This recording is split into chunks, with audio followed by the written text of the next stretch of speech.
नमस्कार मित्रांनो. तर आज गोट्यात फक्त बैलांना जागेवर खायला टाकले, बाकी जरशा काय डाळिंबाच्या शेतात बांधल्यात आणि ह्यांना आता चरायला जायचं. तर ह्यांच्या गळ्यात लाकडं बांधलेत, दोघींच्या राणीच्या बांधून घेतो, मग यांना सोडायचं चरायला. आता आणि बैलांनी मला आऊत आणायचं ना, त्याच्यामुळे बैलांना जागेवरच खायला टाकले, सर्जेला टाकले, चिमण्याला पण टाकले. त्यांना सोडले चरायला.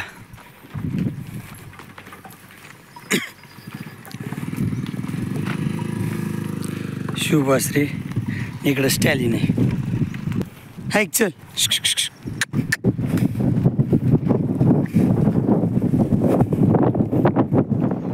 ते बाबांचे जनावर पण तिकडंच चालले, जिकडं आपल्या गाया चरायला गेल्यात ना, तिकडं काटवनात. तर त्यांच्याकडे 3 गाय आहेत आणि 5 म्हशीत. आज सगळ्याच जनावरांना बाहेर बांधले, हरणाला सुद्धा इकडं बांधले. त्याला चरायचं कळत नाही, ते सोबत पाहिजे होतं नंद्या, पण नंद्या दुसरीकडे बांधलाय. त्याला सोबत असता नंद्या, तर नंद्याचं बघून बघून शिकला असता तो खायचं. आजच्या दिवस राहू द्या, त्याला त्याने घरी पण खाल्लेलं आहे. मग याला उद्याच्याला नंद्या ह्याच्यासोबत बांधायचा, म्हणजे नंद्याचं बघून खायला लागेल हरण्या. तो आता नुसतं ह्याचा वास घेतोय, त्याचा वास घेतोय, त्याला काही खायचंच कळा ना, म्हणजे काय खायचं असते काय नाही, कसं खायचं काय. नंद्याचं 1-2 वेळेस बघितलं ना त्याने, मग शिकून जाईन तो खायला. हरण्या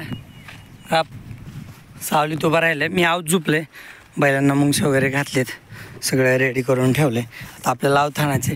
तर हौदावलं शेत आहे ना, ते गुराळाच्या पलीकडचं, तर तिथं आपल्याला आऊत आणायचं आहे.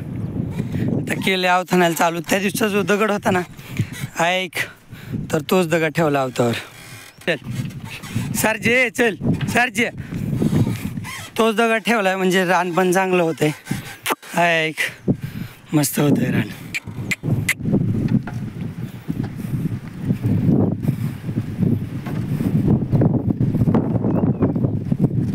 चिमण्या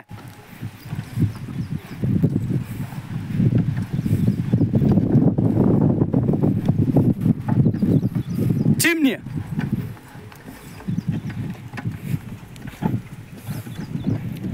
काय ओल्या रानात आहोत म्हणलं ना, तर कपडे लयच खराब होत होता. हे वेळ तिला हसुडाला माती लागते ना, तरी मातीने त्याने सगळे कपडे खराब होतात. वसन काढताना ओला चिखल, कपडे खराब होतात. तर एवढं घेतल्यावर सोडतो बैलांना. म्हणजे कधी आई जेव्हा दुपार करेल ना, तर तेव्हा दुपार करायची. आई पण इथंच पाठीमागं आद्रकीत शेत आहे ना, तर इथं आद्रकीत खुरपती आई, खालच्या कडीला आई खुरपती. मग आई जेव्हा दुपार करेल ना, मग त्यावेळेस हे पाळी घालायचं, हो अथवा नाही हो, मग सोडून द्यायचे बैल. तोपर्यंत एवढं पाळी घातले त्या बांधापासून इथपर्यंत. मध्ये बैलांना थोडं 15 मिनिटाची सवय दिला होता. मग एवढं झालं पाळीचं, एवढं होईल. पण तोपर्यंत आई दुपारच करेल हे व्हायच्या आधी. दगड ठेवला शेवटपर्यंत, मस्त आहे. पण दरवेळेस वसन काढताना उचलू लागतं त्याला, असं करून, म्हणजे हातात घेऊन असं आऊत उचलेत आणि ताकद जास्त लागते. आऊत आणलेलं रानातलं हे बघा, गवत लगेच सुकून गेलं. हे परत इकडं बघू, हे बघा, हे पण लगेच सुकून गेले, म्हणजे उपटून खाली जमिनीत पडले पण सुकून गेले. आणि आऊत तिकडं उभा आहे. मी इकडे चप्पल न्यायला आलो होतो. इकडं कडीलाच पहिल्या तासाला चप्पल सोडली होती साईडला. तर आता आईन ते दुपार करायचे म्हणतात, तर मग आता आऊत सोडून देतो. पण आता आवताचं पूर्वेकडे तोंड करतो. पश्चिमेकडे मी चप्पल आणण्यासाठी थोडं गडबडीत गेलो होतो. पूर्वेकडे तोंड करतो आणि आवताला सोडून देतो हौदाच्या कडीला. बैलांना पाणी भासतो, त्यांची खायची व्यवस्था करावं लागेल. तर आई दुपार करायची म्हणते, तर आऊत सोडतो, बैल डाळिंबात बांधून येतो. मग तोपर्यंत आई ताट वगैरे करून ठेवलं मग जेवायला. आता बैलांना बांधले डाळिंबाच्या शेतात. ते बघा चिमण्याचं दावं तिथं आहे ना, तर तिथून एवढा लांब केला आहे आणि ह्या झाडाला बांधला, म्हणजे जास्तीचं दावं लावलं आहे चिमण्याला पण, आणि सर्जेला पण तेवढंच लांबून बांधले. तेव्हा ते झाडाच्या बाजूला सर्जा खातोय मस्त. ह्यांना जागा बदलायचीच गरज नाही. लांब काळी दावे लावलेत ना, जागा बदलायची गरज नाही. ते पोटभर खातात आणि अडकणार पण नाहीत. त्यांना माहिती आहे चरायचं वगैरे, बांधलं कसं चरायचं. ह्याच्या आधी बांधत होतो ना मी, आणि आलोयच ना, तर गायांची पण जागा बदलतो. फक्त एक जर्सी गायची नवीन वेली होती ना, तर ते नवीन वेलेल्या गायलाच तिकडे ठेवलं मी, म्हणजे घरी नेलं परत. आणि बाकीच्या ह्यांना इथंच आहे. बाकीच्या 3 गाय आणि गंगा इथंच आहेत, तर ह्यांच्या पण लगेच जागा बदलून घेतो. सगळ्या गायांच्या जागा बदलल्या, जर्शाच्या पण आणि गंगाची पण जागा बदलली. ती अगोदर इथं बांधली होती, तर चांगलं खाल्लं आहे तिने, आणि इथं पण ती चांगलंच खाईल आणि खाते ती चांगलं मस्त पोटभर खाईल. दुधाला पण थोडीशी वाढेल, अर्धा 1 लिटर वाढेल मला वाटते. पण आत्ताच नाही, 2-4 दिवस सलग गवत खाल्लं मग नंतर वाढेल. आणि हे नवीन गवत आहे ना, म्हणजे नवीन बांधतात ना, तर 15-20 दिवस लय खरटून खातात. नंतर त्यांना माहीत झालं ना रोज गवत भेटते, तर मग नुसते तिचे पानं खातात, गवताचे शेंडे आणि निबार गवत तसंच ठेवतात. मग सारखं जागा बदलावं लागतं चांगलं गवत असल्यावर. म्हणजे नंतर चरायला त्यांना सवय झाली ना 20 महिन्यांनी, मग नुसतं जागा बदलावं लागते. आता चालू जेवण तिकडं आणि जेवण आणले. अरे पण मी भाजी नाही खाणार, मी चटणी, लोणचं आणि भाकर चपाती खाणार आहे. आपलं घर जवळच आहे, पण आज आम्ही शेतातच जेवतो. आज जरा जास्त जेवण जातं ना, म्हटलं ऊन पण नाही ना, आभाळ आलेलं ऊन नाही, त्याच्यामुळे मग रानातच जेवायचं आज. आणि जेवण झाल्यावर ताक प्यायचं, ताक पण आणलं आहे. आणि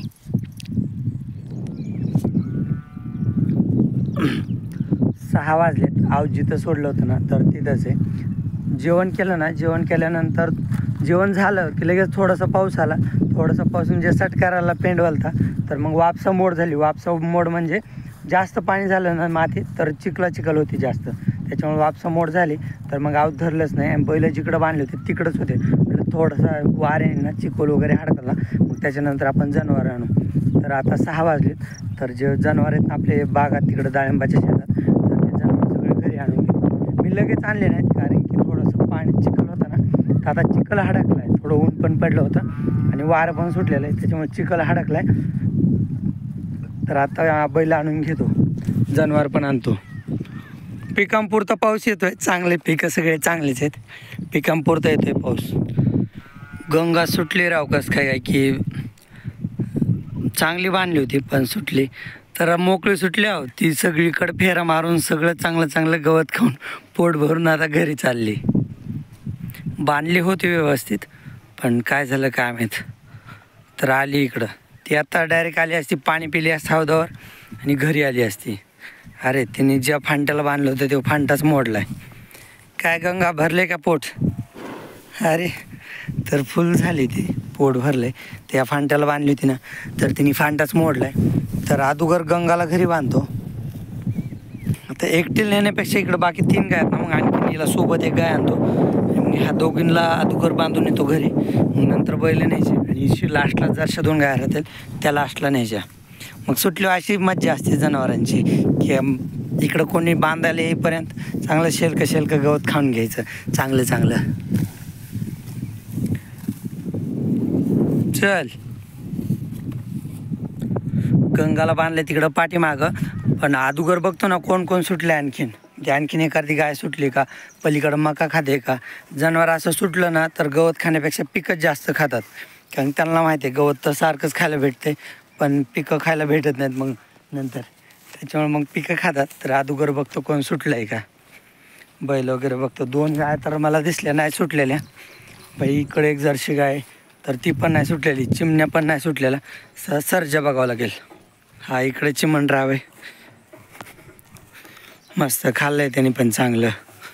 चिमण्याने खाल्लं कमी, तोडू जास्त केली. बैल व्यवस्थित गवत खातच नाहीत, म्हणजे सगळं असं खालून चिटकून जमिनीला चिटकून खायचं ना तर खातच नाहीत. आहे सर्जा पण भरपूर मस्ती वगैरे केलेली त्यांनी. जिथं बांधला होता ना तो, तर बघा तिथं उकरलं आहे त्याने. मी इथं झाडाला बांधलं आहे ना, तर इथं उकरलं आहे. म्हणजे काय शिंगाने सोडायचा प्रयत्न करत होता काय त्यालाच माहिती. इथं उकरलं आहे, परत जिकडं उभं आहे तिकडं उकरलं आहे. त्यांनी लय उकरले, मस्ती केली लय मोठी. आणि असं मोकळं असलं ना तर मन भरून मस्ती करतो तो. फक्त त्याने शिंग वगैरे मोडून नाही घ्यायला पाहिजे. सर्जा चल इकडे, चल ये सर्जा, ये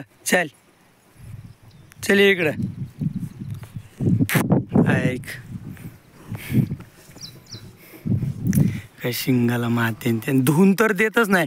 धुतानी शिंगाला हात लावून देत नाही. असं शिंगाला हात लावला ना तर काहीच नाही, पण धुतानी तो शिंगाला डोक्याला हात लावू देत नाही, कानाला वगैरे. म्हणजे लावू देतो, पण त्याला 2-3 पाहिजे त्याला धुवायला, किंवा मग बांधलेला पाहिजे. तर गाया पण आल्यात तिकडून, ह्यांना आणले पाण्यावर. बाकीचे सगळे पाणी पिलेत वासरात.